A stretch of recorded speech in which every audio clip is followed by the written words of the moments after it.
Okay, welcome everyone to part 2 of our series on place-based learning and culturally inclusive learning in the garden.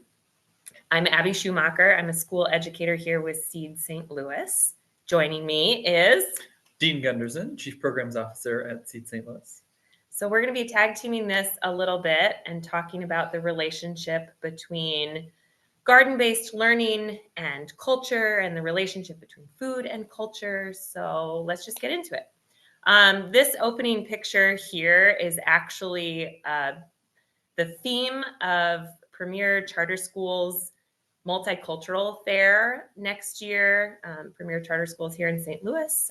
They decided to have this theme, a garden of people. So I thought it was kind of appropriate to share for the beginning of this class, because it's kind of the idea that we're going for here. A little bit of an introduction to Seed St. Louis. If you don't already know, we do this at the beginning of all of our classes. We used to be known as Gateway Greening. We're the same organization. We empower people and communities to grow food. So we support school and community gardens throughout the region. And our grand vision is equitable access to fresh, healthy food throughout our region. And so we do a lot of things to make that happen. Our network is about 250 community and school projects all together.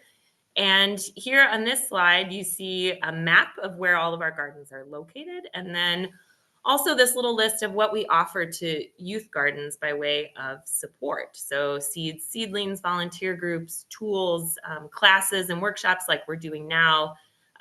We also have a curriculum that you can access and various school garden support services that you can look up on our website. So that's who we are and what we do in a nutshell. Our agenda today, I just want to pick up on part 1 of this series and review just a little bit about place-based education, especially if you missed that, and its relationship to culturally inclusive learning, specifically in garden-based education, which is what we're focusing on today. I'll give a little context and some guiding questions for this class. And then I'd like to spend most of the time kind of talking about how we build community, because I think essentially this is what this is about, building a classroom, inclusive classroom community. And then we'll say a little bit about garden planning and design in service of that. And then Dean is really going to go through many different crops from around the world that you can grow here in our region. There's a lot that you can do.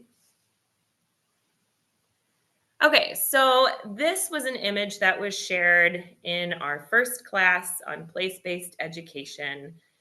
This place prism, all the things that constitute our sense of place. So past, present, and future. This is like ecology, economy, but then as you can see, culture is a part of all of it, right? Culture being the thing that, all the things that make up who we are in relationship to other people and in relationship to the places that we inhabit. So there's definitely a relationship between these two things. I think good place-based education is culturally inclusive, and culturally inclusive education is place-based. So there's definitely a relationship there. You might see it under, it's referred to by many names. Some people call this like culturally responsive education or culturally relevant education. So it's a whole theory, a whole pedagogy. You can get deep into this whole field. I certainly have a lot to learn, but my main focus is really how we can do this using the garden and also through food. So that's the focus today. So the goals are really similar. The goals of place-based education, perhaps among other things, include 1, boosting academic outcomes, impacting communities, and also increasing student and teacher engagement. And I guess I would say that when we talk about place-based education that's culturally inclusive, it goes maybe a step further. So This woman, Gloria Ladson Billings, she is an educational theorist. She teaches teachers. I believe she's associated with University of Wisconsin-Madison right now. And this article is, I've seen it referred to as sort of the seminal research on culturally inclusive, culturally relevant education. But she says that culturally relevant pedagogy would necessarily propose to do three things: produce students who can achieve academically, students who can demonstrate cultural competence, and students who can both understand and critique the existing social order. So in terms of students who can achieve academically, right, this doesn't simply mean achieving academically against the, like, measuring up to dominant culture's standards, something like standardized testing, for example, but really creating successful classroom communities, and students who are educated in myriad ways, right? So that's not just like test scores, for example. Producing students who demonstrate cultural competence. So this would refer to students that feel like they can express their identities, that they have a sense of cultural integrity, that they want to remain a part of their cultures and share those cultures. But then also this critique of the existing social order that refers to just challenging inequity in the classroom and in education more broadly. So I think that's how this idea of culturally inclusive learning goes a bit of a step further, because it's not just like academic achievement and impacting communities, but really in the service of like challenging inequity and making sure that all students as whole people can succeed in their education. The principles also align. I think this will kind of come to light as we continue to talk.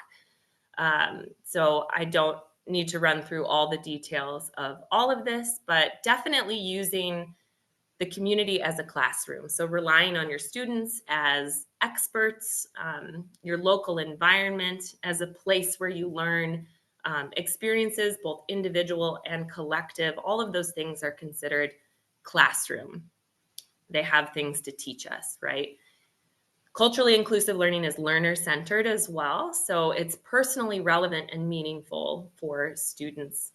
And therefore, it's inquiry-based, because guided by the students and their own questions, observations, and exploration, you move from there. And then this idea of design thinking, this is really about like collaboration and empathy, working together and solving problems and finding solutions that are based on collaborative ways of being together, and understanding one another. And then one thing I'll say just about these like layers of place. So for culturally inclusive learning, it's not just about moving from local to global in like a linear way, but I think, of course, like all of these places are connected, right? And there's movement in many directions. The world impacts us, and we impact the world. So it's not necessarily this like outward movement. You can kind of start in any of these places and they're all related. So the central questions, for this class are: how do we make learning relevant and meaningful when we have so many different kinds of learners? So to make something learner-centered with many different learners, right? How do we do that? And how can we specifically utilize the garden to give this diverse body of students not only a common sense of place, but also a place where they feel that their diversity is honored? So that's what we're aiming to cover. A little bit about our context, some of the numbers in our region here. This is enrollment data from St. Louis Public Schools. Most notably, I think about 78% of our students in St. Louis Public Schools are Black or African American, which I think is significant because that number is almost certainly not the same for the educators in those classrooms, right? Many times educators don't reflect their student populations, and that's important to take note of because it can certainly have an impact on how we teach and how effective our teaching is. So I think that's important to recognize. English language learners are about 1 in 10 students, so that's significant, and it's many different languages. Also, many students with individual education plans. And then a good number of students who are homeless, which I think can mean a lot of different things, different types of family structures, a lot of change going on in their lives, maybe um, limited food access, things like that. So I think this is important context when we're talking about cultural inclusion.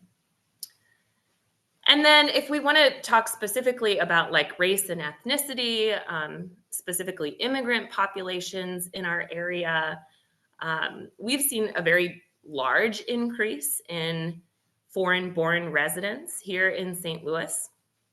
2 recent waves being people from Afghanistan and also people from Latin America, specifically the countries you see listed here.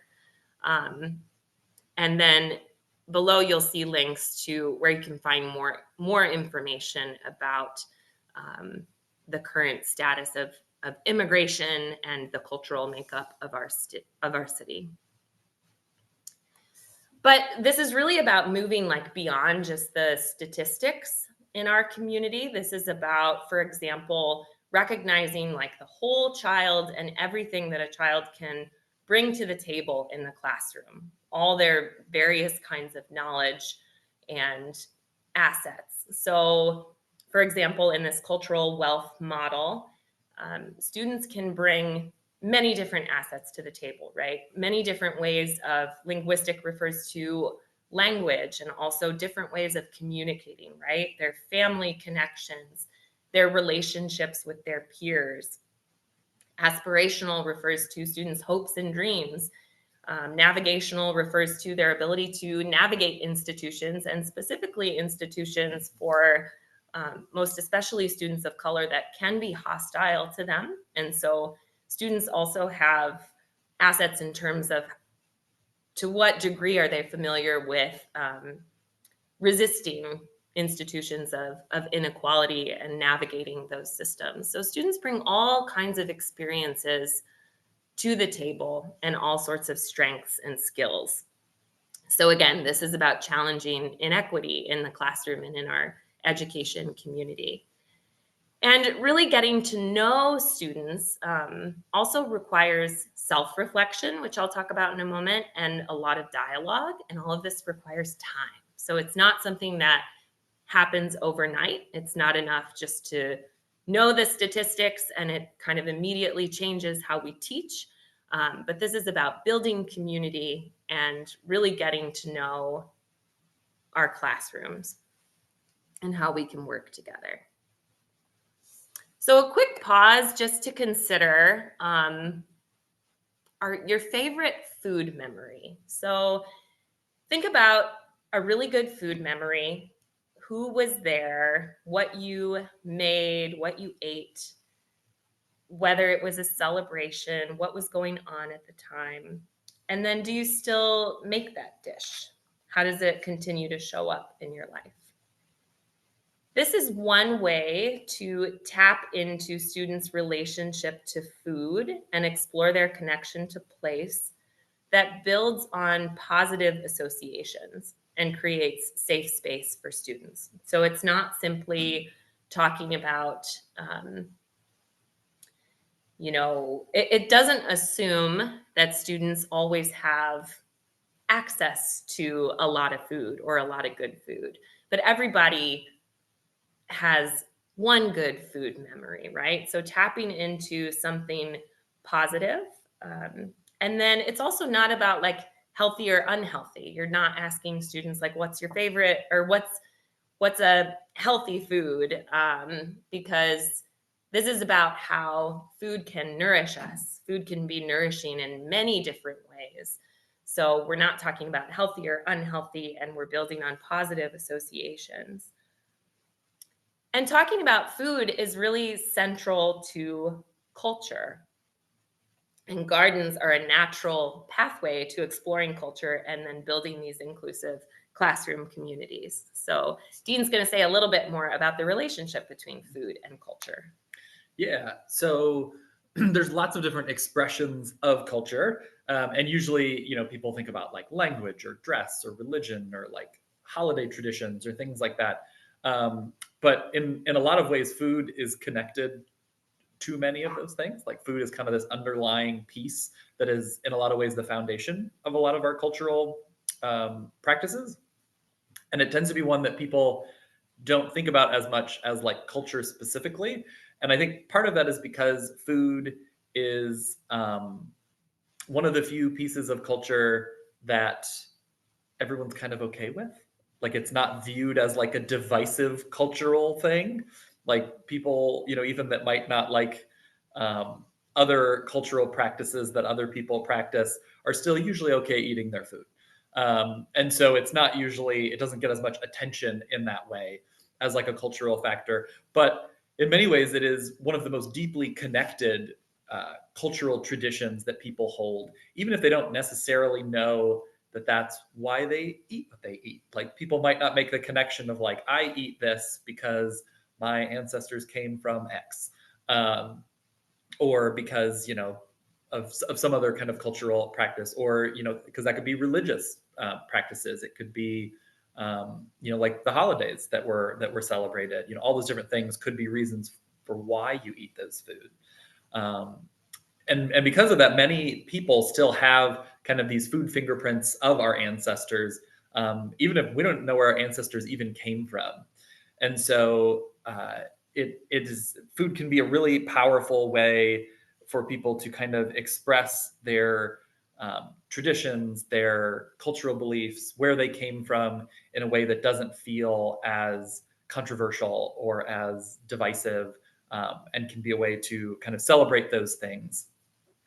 And it can also be a really interesting way, particularly from the garden perspective, to kind of explore then these plants that are being grown, because the very same plant could be used in many different ways around the world. And I'll talk about that more at the end of the presentation. But just as an example, in the United States, like we know sweet potatoes, as these like delicious roots that we eat. But there are areas of the world where sweet potatoes are also grown, but the roots are considered livestock food, and it's actually the leaves that are considered the food for people. And so, being able to talk through that and like, well, why would that be? Or like, what are kind of these cultural traditions that kind of led to these things, can be a really interesting way to explore differences while also opening up new foods to people. So the garden, because food is so central to culture, the garden is a very powerful teacher in terms of understanding how diverse things work together. So in this image here, you have a very well-known way of doing what some people call companion planting. So this is something called the Three Sisters that was used by many different Native American tribes. It's corn, beans, and squash. And so the reason that these work so well together is a few different things. When eaten, they're nutritionally valuable together. So they kind of provide a little bit of everything that our bodies need. The corn acts as a trellis for the beans. The squash acts as sort of like mulch or weed cover, among other things. And then also, corn is like a very heavy nitrogen feeder, and beans fix nitrogen in the soil. So there's a lot going on here. And there's also a lot of different ways to do companion planting. It's not just these three crops. But in the garden, we have many varieties of plants, lots of different individuals. We also have families of plants, right? That each have their own unique needs that need to be nourished. And then they also each have their own unique gifts. So the garden's a really powerful teacher for modeling this idea that as a diverse body of people, we can work together, we can nourish each other, we can build community. And it's actually, when we do that, it's actually more beautiful and it works better. Gardens are more resistant to disease and lots of other things if they are diverse. If there's many different things planted, gardens are healthier, actually. Yeah.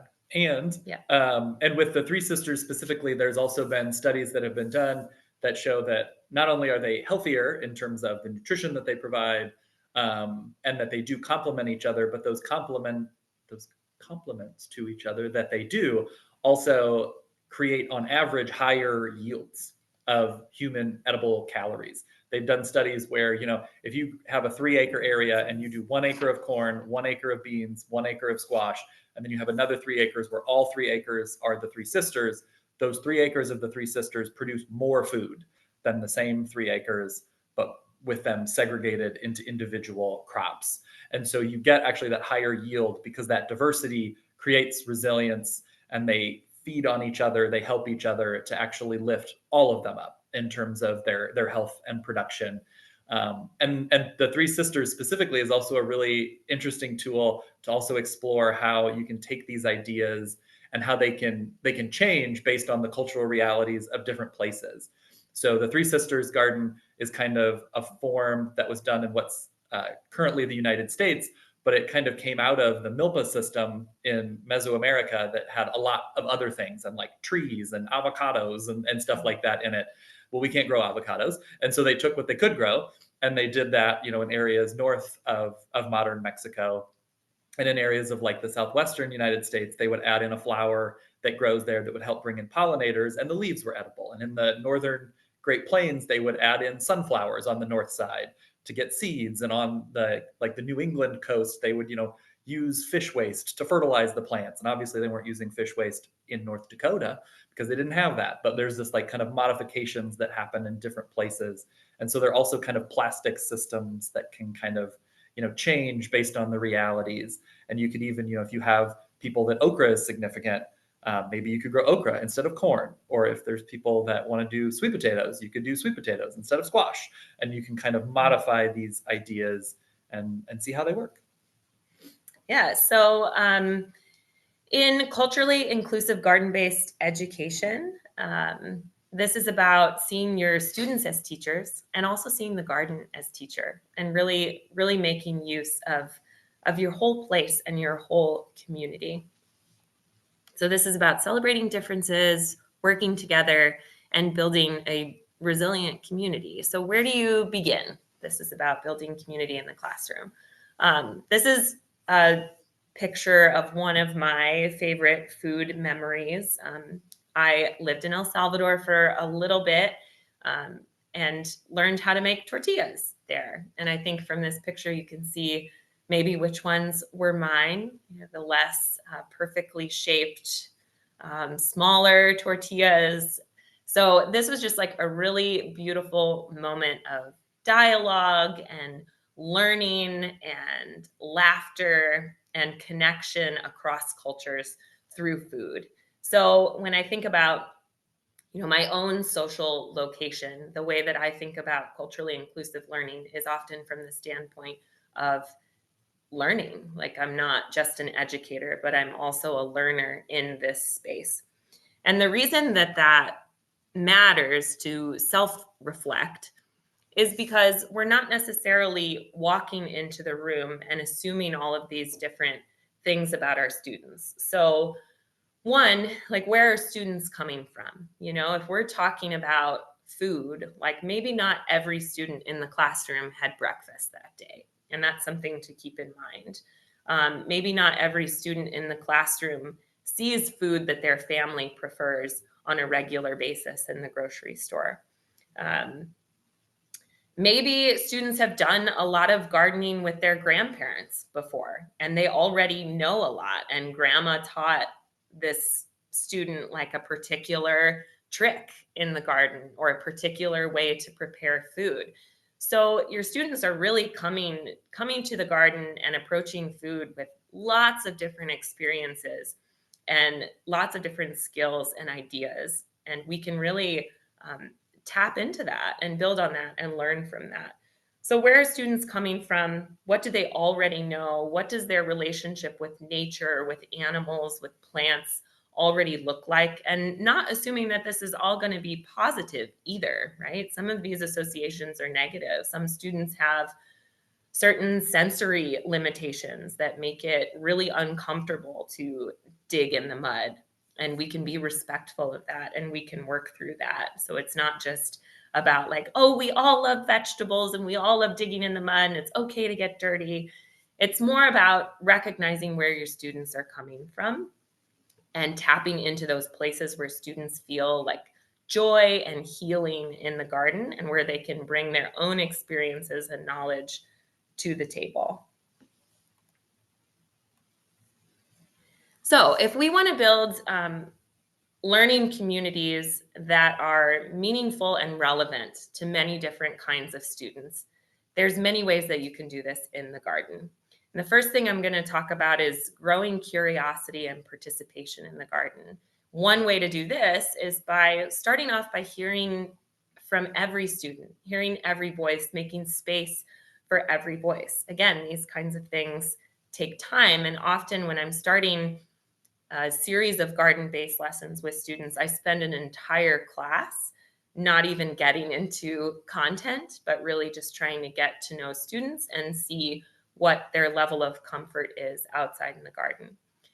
So ways that you can do this are through opening and closing routines and rituals. Lots of different ways to approach this. In one of these photos, you see a circle of like colorful kneeling pads. I often start and end classes in circle just to kind of tap into where students are at, like have a little mindfulness moment, ask them a question, learn more about kind of what they're interested in and what they're familiar with. And I use a little trowel. I call it a talking trowel. We pass that around. And if you're holding it, you get to share. If you're not holding it, you're listening. So making sure that every student has an opportunity to share if they want to. Lots of different books that give ideas for grounding exercises that are nature-based and can kind of tap into how students are feeling and what they're paying attention to. You can even do simple things like what's your weather forecast today? You know, are you feeling like really stormy? Are you feeling really full of sunshine? Are you feeling kind of rainy? And then you can get a sense of where students are at when they're coming out to the garden. And when you do that closing circle, sometimes it changes after students spend time outside. And then finally, coming up with community agreements that the whole classroom is involved in. So I've started these conversations before, asking students, especially younger students, but I think any student, you can ask them how they want to feel in the garden and then what they can do to help each other feel that way. And then they come up with these ideas of how we behave in the garden, how we take care of plants and animals, how we can be safe, how we listen. So your students are building this. They're building this space as a classroom, as a learning space, and they're doing it together. You can also grow participation and engage students better through various exploration and mindfulness activities. So again, like making this learner-centered, using your community and your space as the classroom, engaging students' questions. And so this means in the garden often making time for play and incorporating in your garden-based lesson a little bit of exploration every time. It's not all content and curriculum and talking, but it's really allowing students space to explore and play so you can learn about them and what they gravitate towards. And often this does connect to curriculum and content. So when there's space for distraction, you can often use that for your class. So I was with a group of fifth grade students this past fall, and I don't remember specifically what the focus of the lesson was that day, but our unit was ecosystems, and students were supposed to be looking at something on the ground or something in one of the garden beds, and they were all looking up at the top of the building, and they wanted to point out this hawk that they saw at the top of the building. And I took time for that, and I allowed their questions about it. I wasn't constantly trying to refocus them. And that proved to be a really important thing for our discussion of ecosystems, because predators are signs of a really healthy ecosystem. So we used that distraction to our advantage. And when you're learning outside, things like that happen all the time if you let go just a little bit and work in that time to allow students to explore and ask questions and essentially be distracted. So making space for things like digging, doing scavenger hunts, making space for students to ask questions and wonder about things, create associations between things they're seeing, like what does this remind you of? What does it make you wonder? Anything sensory that engages kind of their whole body and whole self can be really valuable for this. Doing nature journaling. Sit spots are really just about returning to the same place in the garden every time and noticing how it changes over time. Doing all kinds of taste tests, which, as we've already said, like, food is so central to culture, and you can do taste tests in such a way that students are being really adventurous and they're not obligated to enjoy anything. They don't have to like it, but they can just kind of experiment. And when you go slowly and have them go through kind of like every sense with the thing that they're tasting, it can really encourage some adventurous eating. And then also, of course, preparing and sharing food. And then finally, another way to engage students more effectively in garden-based learning, and include more students, is to offer choice and flexibility and diversity in tasks, the things that you do in the garden. So you can use stations. You can have something that's stationary, that's like an independent learning that students can do outside. You can have something that's like roaming for students that like to move more. And then you can also have a station that's more guided and maybe like one-on-one with a teacher. So utilizing stations and small groups in the garden, or even exploring with partners.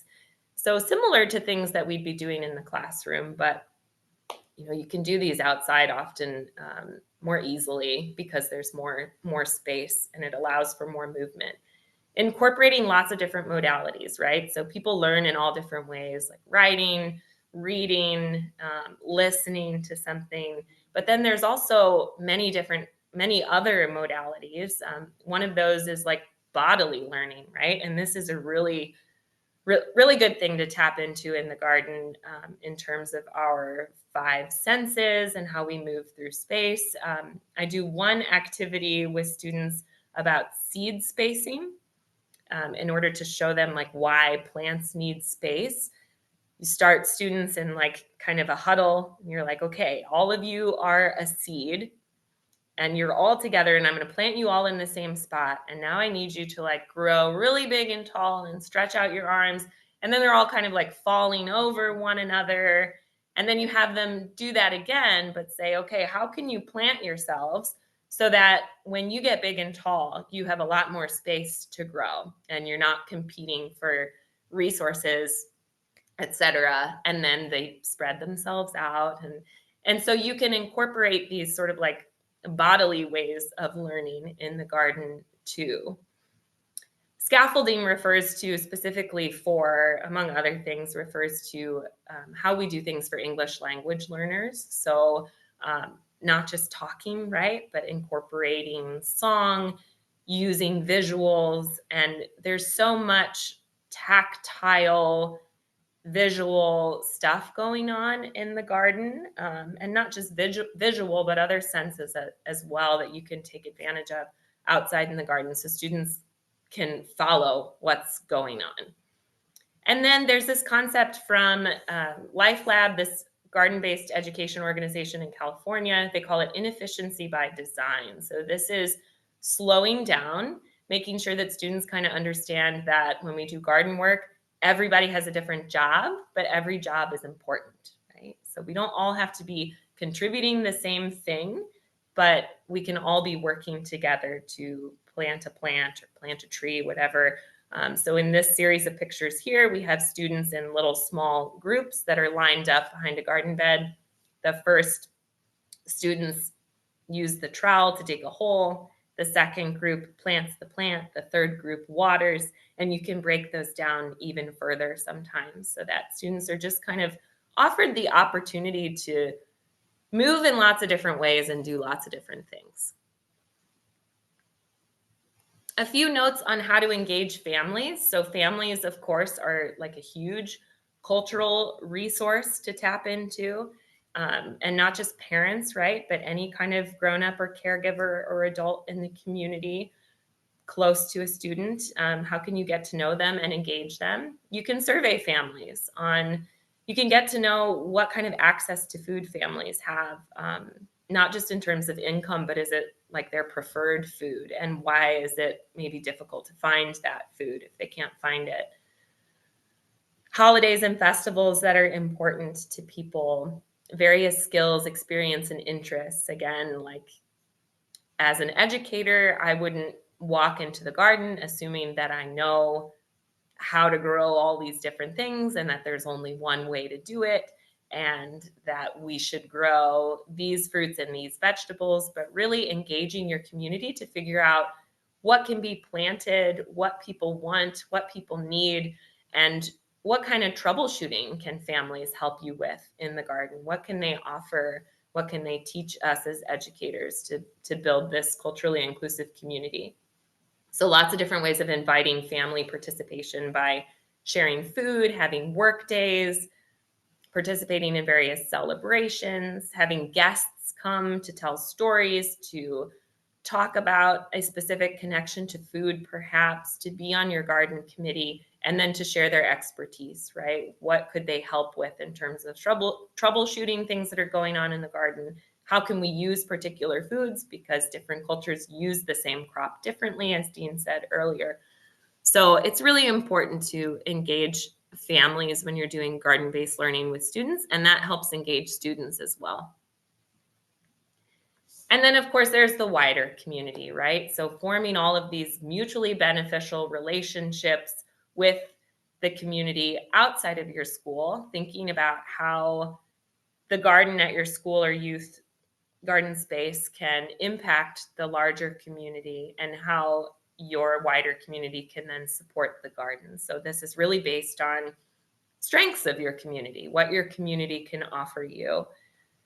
And you can have regular communication via newsletters or social media, surveys, etc. You can take students on field trips. They can volunteer in different places to learn about local farms or urban gardens, community gardens, local chefs, even various experts in the community. They can interview people, especially elders in the community. This is a really good book for just thinking about all the people and all the many different jobs that bring food to our table. Okay, and then a few words. So that's kind of like growing student engagement, family engagement in the garden. But there's a few things to consider when we want to do culturally inclusive garden-based education in terms of garden planning and design. So one, thinking about what you want to plant and engaging your students and your community in deciding that and really taking ownership over the garden space. So browsing through seed catalogs, for example, to see what students recognize, what's unfamiliar, what they would love to grow and explore. And if they're not seeing things that they're familiar with, then what are the challenges to accessing those foods? And that could be a whole lesson in and of itself. Creating art and other memorable structures in the garden that reflect your community, that make students feel at home and included. Having signage in relevant languages in your garden. So a welcome sign, your garden commitments, your garden rules, plant labels, having those things in the relevant languages for your community. And then also making the garden accessible. At the end of this presentation, I've linked an accessibility resource for you to review, specifically when it comes to like physical limitations of people in the garden or different physical abilities and how to make your garden really more friendly and accessible to all different kinds of bodies and people. There's a lot more to say about that, but there's a resource for you at the end. And then also just like this can be difficult, I think, for particularly schools. Some of these ideas about like experimenting, having like wild space and biodiversity. A lot of times schools want this like very neat and tidy garden space. And that's not always the most productive space for students to learn and explore. So, really trying to um, cultivate spaces where like a lot of creatures can thrive and a lot of different plants can grow. Sometimes this means like leaving the seed heads of flowers over winter so that we can protect lots of different bugs. And so just incorporating this idea that there's like more than one way to do things, that things take time, that we can focus on quality over quantity in the garden as well, that we can start really small and then expand from there. These are all just important things to consider when you're thinking about how to create this like diverse space that's like easy for students to explore and ask questions in and to experience a lot of different things and ways of interacting with the natural world and with food. And then before Dean kind of jumps in with all these different crops that can grow here from around the world, I just wanted to say a few things about this idea of exploring like other cultures. So if you are exploring a community outside of your own, outside of communities and identities that your students belong to, a couple of things to keep in mind are to use sources that are written or created by the people and the communities being studied, to highlight resilience, power, and assets versus deficits in a community versus what's lacking in a community, but what that community contributes. And then making connections between other identities and ourselves, right? So we're not like tokenizing or exoticizing anybody or any particular food or person or community or culture, but we're really building connections and building empathy. This book, Braiding Sweetgrass, is a really good sort of conversation piece for tying together kind of like Western scientific knowledge and also indigenous wisdom in terms of plants and gardening and nature. So I think it's just like a really good example of how different cultures can be in conversation with one another. Yeah, so Dean's going to share a little bit about crops from around the world that can grow here in our region, should you choose to reflect your school community that comes from elsewhere or explore another culture. Yeah, so I always like to talk about this in general. And this map is one that I like. Unfortunately, there's no key on here, but it gives you the idea of what I'm going to talk about. So, a lot of times, I think when I was originally taught about agriculture and just like kind of my assumptions about food was that a lot of it like came from Europe and the Middle East kind of area, because I feel like that was what was talked about in social studies class. Was like the Fertile Crescent and like agriculture starting there, and like maybe we talk about how there was some stuff from Mexico and some stuff from China, but it's actually much broader than that. The foods that we eat did not just come from one region, and almost universally, they absolutely did not come from Europe. If we were only eating crops that came from Europe, we'd all be incredibly hungry. Our vegetable gardens would be pretty full in the spring, but otherwise there wouldn't be much to eat. And so this map kind of shows these are all different regions of the world where agriculture was developed, as in like crops were domesticated. So wild plants were selected, bred through long, drawn out processes of people selecting plants to create traits that humans wanted in order to nourish ourselves, to feed ourselves. And the food that we eat today and the food that you can grow in your garden is an incredibly eclectic mix of plants from all of those different regions of the world. And so today I'm going to go through a slide, not for each one of these individual regions, but I broke it into some regions depending on kind of what your goals are. And I'm going to highlight the ones, so all of the ones on the list today are ones that you can grow in your garden. I'm going to highlight some that have some specifically like kind of interesting stories or interesting ways that you could use them. But we will start in sub-Saharan Africa. All of these crops on this list, I generally say, like, if you're looking for an easy crop to grow in St. Louis, look for one from sub-Saharan Africa. They are all like indestructible crops in our summers. They're really easy to grow, very productive, and have very few pest and disease issues. They're really well adapted to our heat and humidity here. And so they're really great ones to grow, particularly if you don't have a whole lot of help over the summer. They can be really good ones to start with. But they're things like watermelon, which is actually interesting because it was originally domesticated as a water source, which is why they're called watermelon, because they were grown during kind of the rainy season. You would harvest them, store them, and then if the water supplies dried up, you'd eat watermelon. And that's one of the reasons why watermelons have such thick rinds, is so that they store longer, and why actually some of the really old varieties of watermelon are not very good, because they weren't bred as a vegetable, they were bred as a water source. But can be very productive. Bottle gourd. So that's like this kind of the pictures up here. So these dried gourds, they come in all sorts of different shapes and sizes, because bottle gourd, although it started in sub-Saharan Africa, it actually spread all over the world very early. It was by far the first domesticated crop in the world. And it was bred into these different shapes because it was used for all sorts of different things. So some of them were bred to be birdhouses for purple martins, because the indigenous people of our continent wanted purple martins around because they would help with pest control. In some areas, they were bred to be really big and round so that you could cut the top off and use them as baskets. There were ones that were bred in shape so they could use them as floats for fish nets. There's ones that were bred to be big, long necked ones so you could cut them and use them as like a spoon, like a ladle kind of thing. There's all sorts of different shapes and sizes. And they are also consumed as well, long before they're hard, empty shells, when they're still green.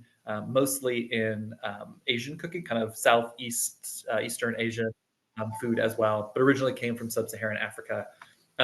Sorghum and broomcorn can be really fun ones to grow. Particularly broomcorn, I think, is fun. It's a type of sorghum. That's what like straw brooms are made from. It's not actually straw, and it's not corn. It's sorghum, but we call them broomcorn for some reason.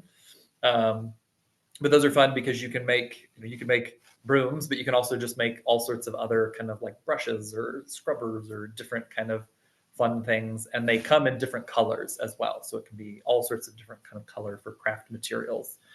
There's various types of millet. So pearl millet and finger millet. I'm going to talk about lots of other millet. If you're wanting to actually eat millet, finger millet, or if you're wanting to actually eat millet, pearl millet is really the one you want to grow because it's the easiest one to process. Lagos spinach. So that's these two pictures down here are both Lagos spinach. It's actually celosia. So like the ornamental annual flower that is grown was originally domesticated as food in West Africa. And that's why it's called Lagos spinach, because it's very popular in Nigeria, of which Lagos is the capital. Black-eyed peas, long beans, and cowpeas are all different types of cowpeas, and probably one of the easiest beans to grow here. Amaranth, which is oftentimes either talked about as a weed or as a grain, but can also be consumed as a vegetable. So it was domesticated in Africa as a leaf vegetable, and is a really good one, along with Lagos spinach, as a way to get greens in the heat of summer, when a lot of the other greens that we commonly grow don't do well here. Okra. If you're not growing okra, what are you doing? Okra is just one of the best vegetables, in my opinion.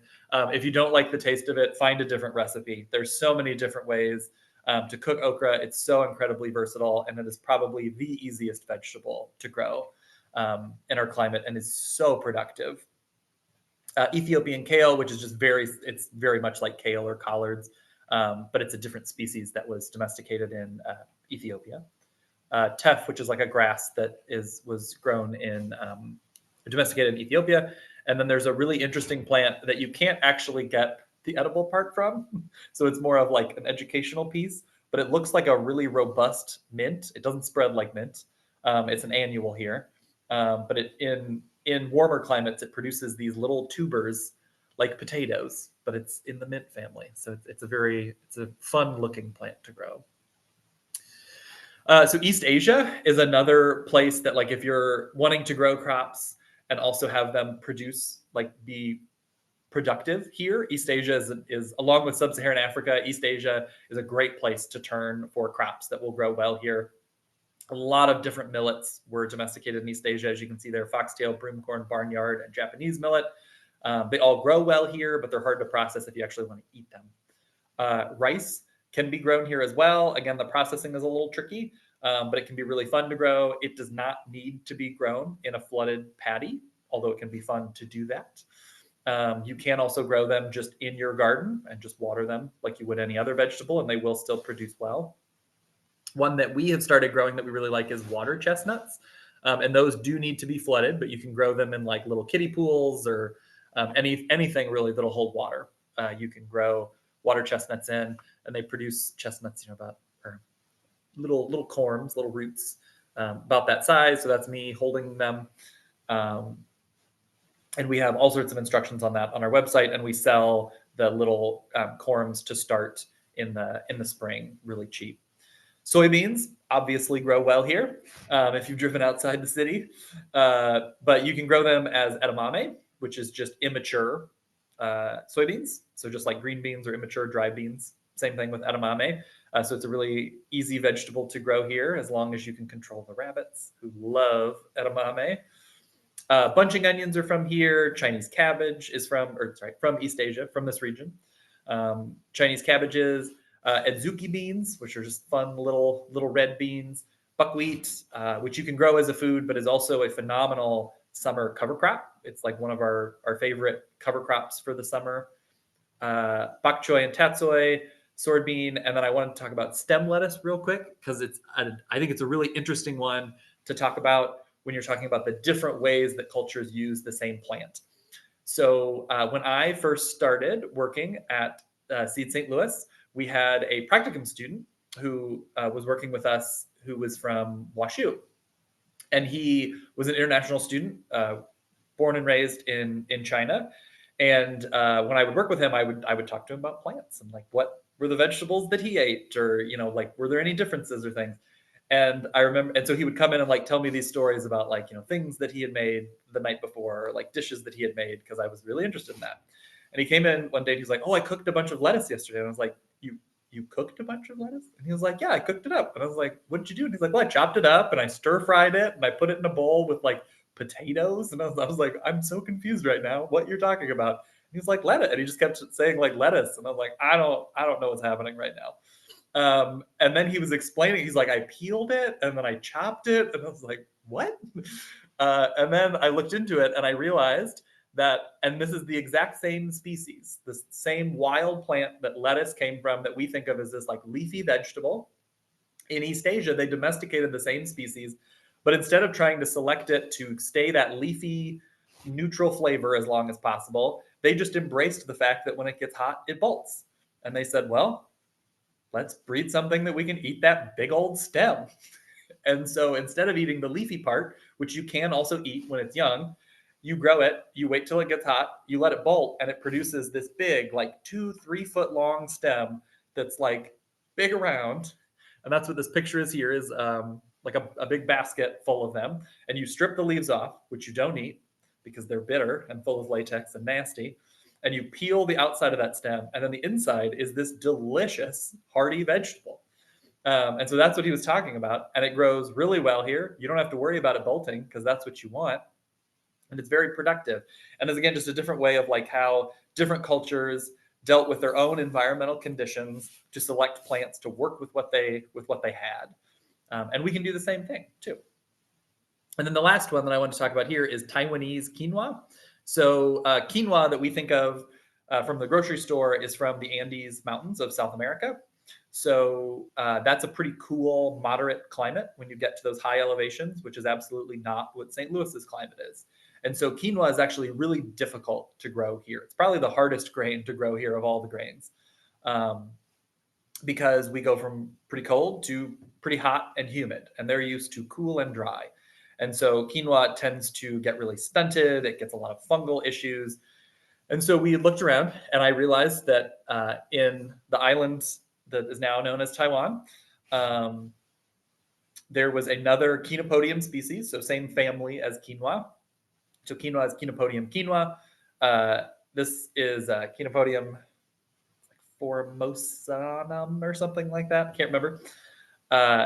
But the island of Taiwan is very hot, very humid. And so we tried to grow that species here, and it grows beautifully.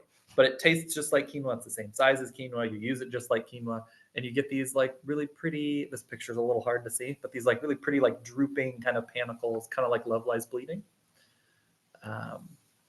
So a couple other regions. Those are the two big ones that I like to talk a lot about.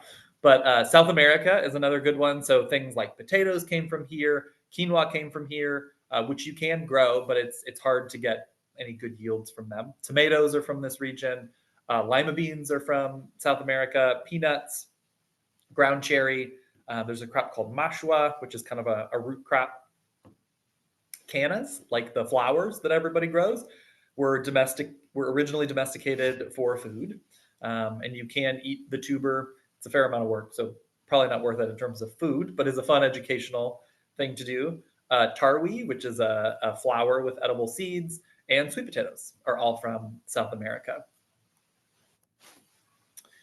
Central America, so what is now kind of southern Mexico into Guatemala kind of region. Squash, almost all squash are from this region. Jicama, so the big like tuberous thing that people usually will chop up and use to dip. That's actually a bean. That's the root of a bean, and so you can grow that. Mouse melon is one that I love. It's one of my favorite vegetables to grow, and I think for schools it can be really fun. So it literally looks like somebody like hit a cucumber plant with a shrink ray and then convinced it to produce tiny watermelons. So the leaves and everything look just like a little cucumber plant. It's got vines, but then it produces these fruit that are this little itty bitty thing. They're very prolific, and you eat the whole thing, but it tastes like a cucumber. And so they're really fun, very productive, and they don't have as many like fungal issues and mildew issues as cucumbers do. Tomatillos are from this area. Chia is from this area, although most chia will not actually set seed in our climate. There's a few varieties that we're working on trying to get enough seed from so that we can start distributing it. Corn is from this region, kind of a big one. The common bean is from here. Peppers are from here. And then I did also want to mention amaranth. So amaranth is another one that is mostly used as a flour here in the United States, but is a grain. It's a really important grain, I think, going into the future because it's incredibly heat and incredibly drought tolerant. So as the climates become less stable and as dry parts of the world get even drier and hotter, amaranth is really important. It's also one of the most nutritious kind of seeds that can be consumed. It's one of the highest protein grains in the world. And it's one that almost was lost because the Spanish came in and thought that amaranth was why the indigenous people didn't want to convert to Catholicism. And so they told them they couldn't grow amaranth anymore. And so it was suppressed for many hundreds of years. But it's starting to kind of spread around the world again. And the seeds, although they're even smaller than quinoa, if you can believe it, taste and can be used in almost the exact same way as quinoa, and is again much easier to grow than quinoa. So it's a fun one to grow and very easy to grow. So the Eastern Mediterranean and Middle East, these are ones that are much more familiar to most people. So I'm not going to really talk about any of these in detail, but you can see, wheat, lentils, peas, rye, barley, saffron, a lot of vegetables like, arugula, all of our brassicas, beets and chard, asparagus, radish, turnips, leaf lettuce, fennel, saffron, caraway, all these like Mediterranean herbs and spices. But you can also see that pretty much all of those are cool season crops. So these are not the things that we can really grow in the summer for the most part. These are spring and fall vegetables. South Asia, so this is mostly kind of the Indian subcontinent. Sesame is one that is actually really fun and beautiful to grow. I wasn't able to find a great picture of the flowers, although I mean this is a flower, but it'll produce kind of along the stalk over months during the summer. It's very pretty, really no pest or disease issues here. And then you get all these pods, and once they start drying, you just kind of cut the whole plant and tip it upside down in kind of a trash can. You leave it there for a week to dry out, and all the pods just pop open and the seeds fall out, and you got a bunch of sesame seeds.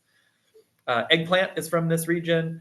Walking onion, which is a type of onion that we really like, it produces basically just during the school season, which I'm just realizing in this moment, which is a good one to do for schools. Cucumbers are from this area. Malabar spinach, which is another great summer vegetable. Mustard greens, ginger, holy basil, and then pigeon peas. So pigeon pea is another one that we have seed for, that we have. Most pigeon peas won't grow here. We found one that will grow here. Very easy to grow, especially over the summer if there's not a lot of maintenance that you can do over the summer. It takes care of itself for the most part, and then produces mostly in the fall. So is another fun, and it's beautiful. The flowers are very pretty.